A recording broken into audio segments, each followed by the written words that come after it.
Oke, assalamualaikum warahmatullahi wabarakatuh. Jumpa lagi dengan saya Devik Sablon Channel. Kali ini saya akan membuat sebuah video tentang bagaimana caranya sablon di sablon DTF ya teman-teman. Karena untuk sebelumnya saya belum pernah punya mesin DTF dan kali ini saya udah punya, walaupun hanya berjenis DTF printer. Nah, di sini saya mempunyai printer yang namanya printer 1390 dari Epson ya. Jadi saya udah beli yang modifan. Jadi dengan aplikasi Acrorip ya, yang versinya saya belum hafal ya untuk versinya. Cuman di sini saya udah alhamdulillah untuk menguasai jenis printer DTF ini. Nah, di sini di belakang di samping kiri saya udah ada untuk aplikasi Acroripnya. Jadi akan saya operasikan, akan saya spill buat teman-teman bagaimana cara sablon DTF mengoperasikan di Acroripnya. Oke, kita lanjut. Oke teman-teman, di sini ada untuk aplikasi DTF-nya ya, dan untuk Photoshop-nya. Jadi apa yang mau kita siapkan, apa yang kita perlukan untuk sebelum kita cetak DTF. Nah, biasanya ya paling simple sekali, saya biasanya untuk settingan editannya saya udah menyiapkannya di Photoshop duluan ya.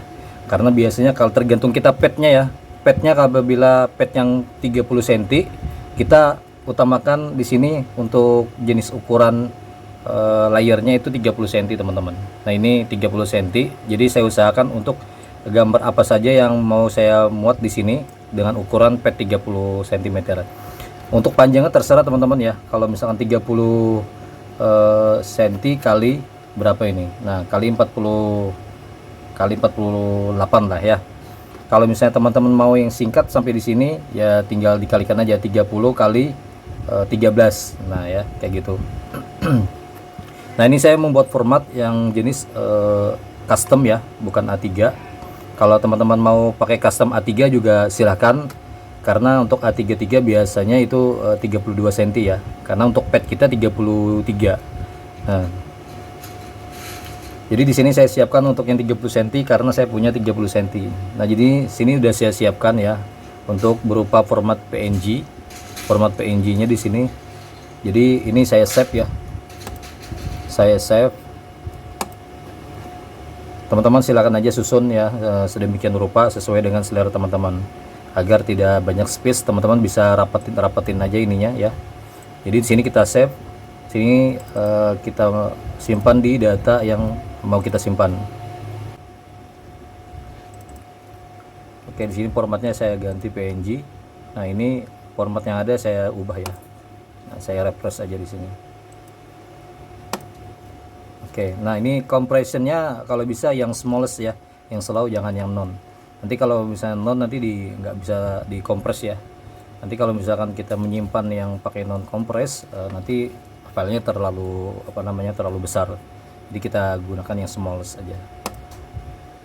Oke, setelah tersimpan, silakan teman-teman keluar dulu ya. Kita langsung masuk ke format aplikasi DTG-nya. Di sini kita klik kanan, kita masuk ke Run Administrator. Oke, di sini ada beberapa file yang udah pernah saya coba print ya. Nah, ini. Jadi print terakhir yang ini. Nah, jadi di sini saya menggunakan untuk yang Acrorip-nya untuk layout-nya. Sini saya pilih layoutnya di sini ukuran 30 cm karena padnya 30 cm ya. Nah, untuk paper size-nya, oke, saya dekatkan dulu. Nah, untuk paper size-nya di sini, untuk weight-nya, untuk lebarnya ya 30 cm, untuk panjangnya itu 15 cm aja. Kita menyesuaikan ya bawahnya. Nah, misalkan kita ganti 16, nah jadi maka memanjang. Kalau kita sesuaikan dengan 14 cm, nah ini kompas ya, jadi kita pakaikan yang 15. Nah, untuk 30 di sini misalkan 29 kan nah terlalu pendek ya, tidak terlalu lebar, jadi kita sesuaikan di sini 30, menyesuaikan dengan ukuran pad ya. Untuk outputnya posisinya 0 aja. Ini weightnya 29, height-nya 47. Di sini kita pakai dengan true ya. Untuk format repeatnya standar aja ya, spacing normal. Terus di sini kita posisikan yang di atas ya. Nah, kita posisikan ukurannya rata ya. Di sini agak menyamping juga sama rata. Nah, ini ya rata ya. Kiri kanan itu pas. Nah, jangan lupa untuk teman-teman di mirror ya. Nah, ini kan file aslinya nih seperti ini misalnya. Jadi teman-teman langsung di mirror aja. Nah, di sini kita masuk ke color teman-teman. Untuk color ini untuk standar di sini saya menggunakan UC ya. User Defined Printing aja. Jadi untuk ink channelnya di sini saya menggunakan format untuk apa namanya itu YKM WWC ya. Jadi yellow, black, magenta, white, cyan. Nah, untuk ink limitnya di sini untuk RGB-nya saya menggunakan 15% aja ya. Sini misalkan 20% itu lumayan lah agak tebal ya. Untuk sapuan warna itu terlalu tebal ya. Jadi kalau misalkan kita yang standar aja, misalkan ngeblok ya, yang ngeblok ya cuma 15 lah. Kalau mau gradasi ya mungkin bisa dipakai 15 atau 20. Sini saya karena ngeblok aja gambarnya ada gradasi sedikit ya. Jadi saya pakai 15 di sini. Untuk apa namanya? Cyan untuk yang persenan masing-masing warnanya 40% aja cukup. Nah, untuk putihnya di sini saya memakai sapuan 15% ya. Ini kenapa jadi 15%? Mungkin teman-teman bisa menggunakan 20%.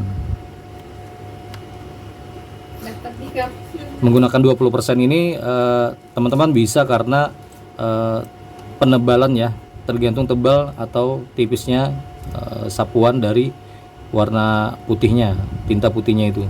Kalau misalkan teman-teman di kaos warna terang, boleh lah ya teman-teman memakai namanya sapuan yang tipis lah ya.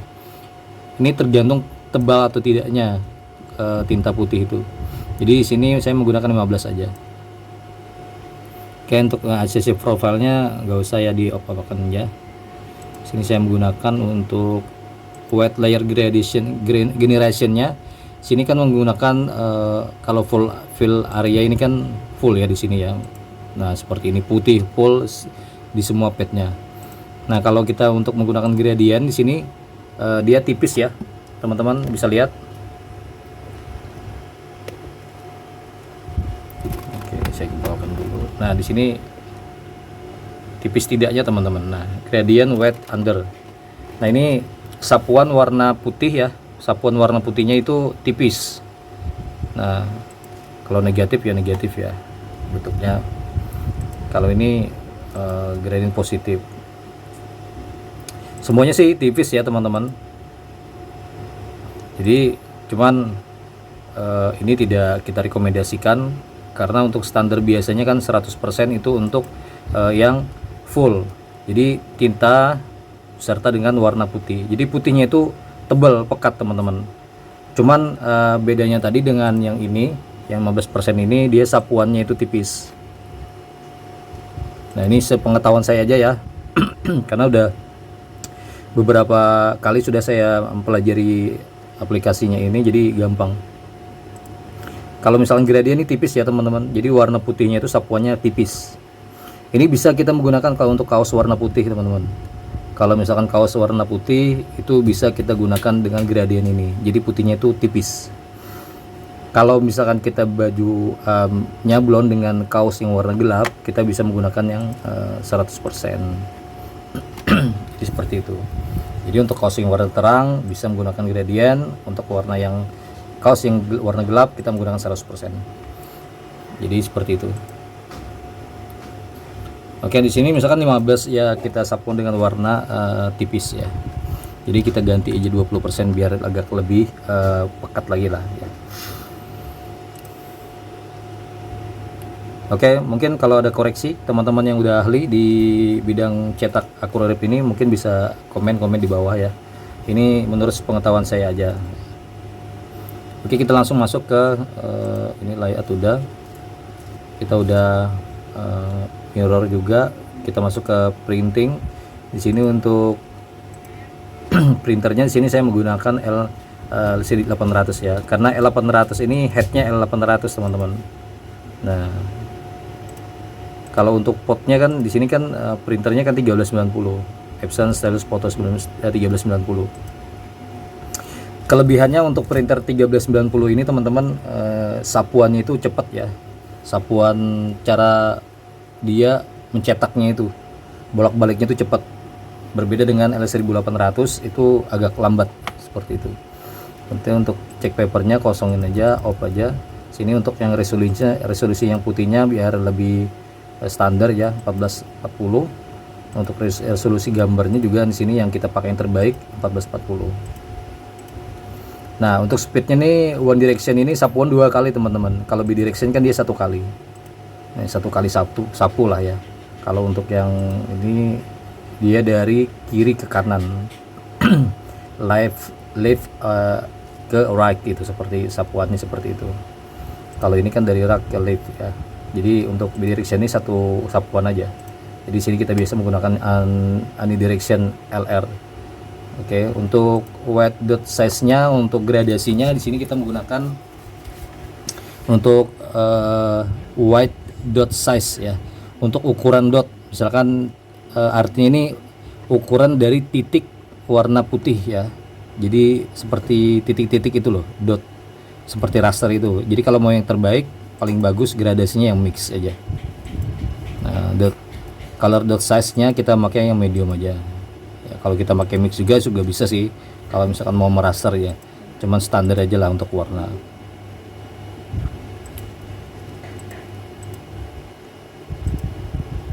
Oke, kira-kira seperti itu untuk acrorip-nya. Sini kita langsung print aja. Sini jangan lupa kalau ini nggak usah ya diapa-apain ya, ini udah dibawaan setelah output position yang setelah kita setting dari sini. Nah, di sini kopinya nggak usah, yang ada ini aja udah secara otomatis. Ini jangan lupa dicentrang print color first-nya. Jadi warna dulu yang di print, baru warna dan color ya. Ini tumblernya kosongin aja, jadi langsung kita print. Saya akan perkenalan dulu untuk yang jenis printer 1390 ini, lumayan efektif ya untuk kecepatannya. Dan ini beberapa fisiknya untuk casingnya udah saya lepas, jadi lumayan lah agar kita memperbaikinya lebih menjangkau lah ya. Kalau misalkan pakai casing kan susah tuh, kita lihat-lihat mau korek-korek di dalamnya ya. Jadi modul saya taruh di samping sini. Modul saya hidupkan dulu. Ini udah saya hidupkan. Sebelumnya saya udah nozzle check dulu, sudah nozzle check. Dan untuk printer, untuk tinta lumayan udah dikuras. Untuk ininya setiap hari kita kocok ya. Untuk lampunya di sini custom aja saya bikin. Untuk modul dan adapter powernya saya pisah ya. Jadi untuk adapter power itu saya pisah. Jadi untuk modul tersendiri dengan adaptornya. Jadi biar nggak kebagi. Oke, vakum jangan lupa kita hidupkan dulu. Gunanya vakum ini tadi mungkin untuk menghisap ya, untuk padnya. Jadi biar nggak gelembung ya. Oke, kita siapkan dulu untuk padnya di sini.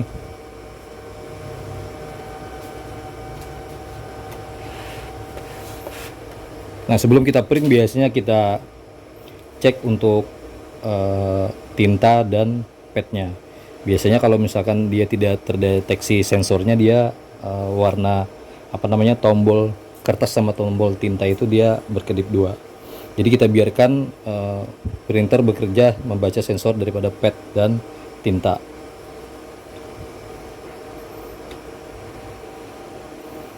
Jadi kita tekan dulu teman-teman ya.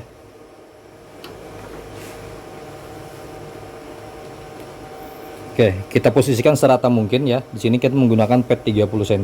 Jadi sedemikian rupa kita posisikan di sini, kita munculkan sedikit agar nanti tidak terlalu banyak membuang pad.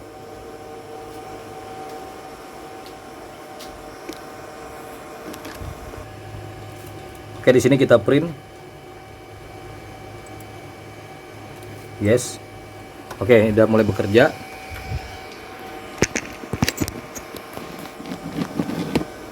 Kita hidupkan untuk modulnya.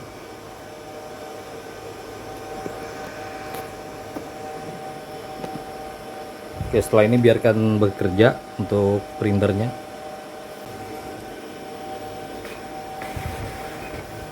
Oke, pad udah terbaca oleh sensor printer, jadi printer udah mulai bekerja.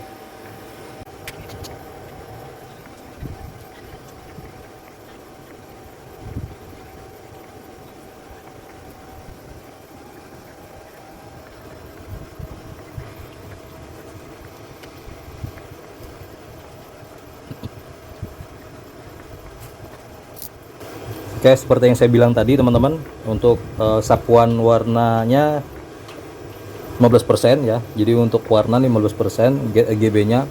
Untuk sapuan warna putihnya itu kita menggunakan 20%. Jadi lumayan agak tebal ya.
Nah, biasanya kalau ngerol kayak gini, langsung kita matikan modulnya.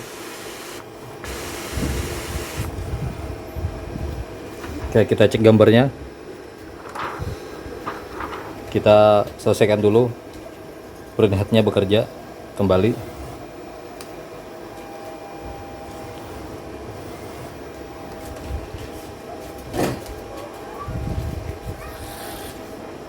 Oke, setelah kembali seperti ini, kita cek langsung untuk printnya, untuk padnya ya. Ini kita tarik, kita tekan dulu.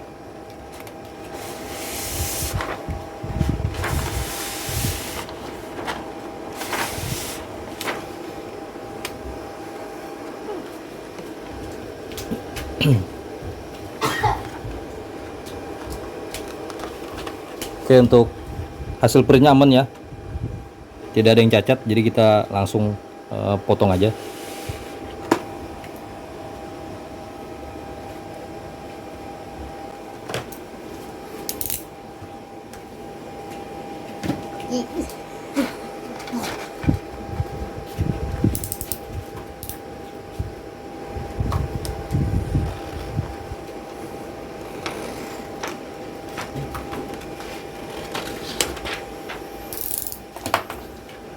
Oke, kita cek kembali untuk hasil dari printannya. Bagus ya, tidak ada cacat.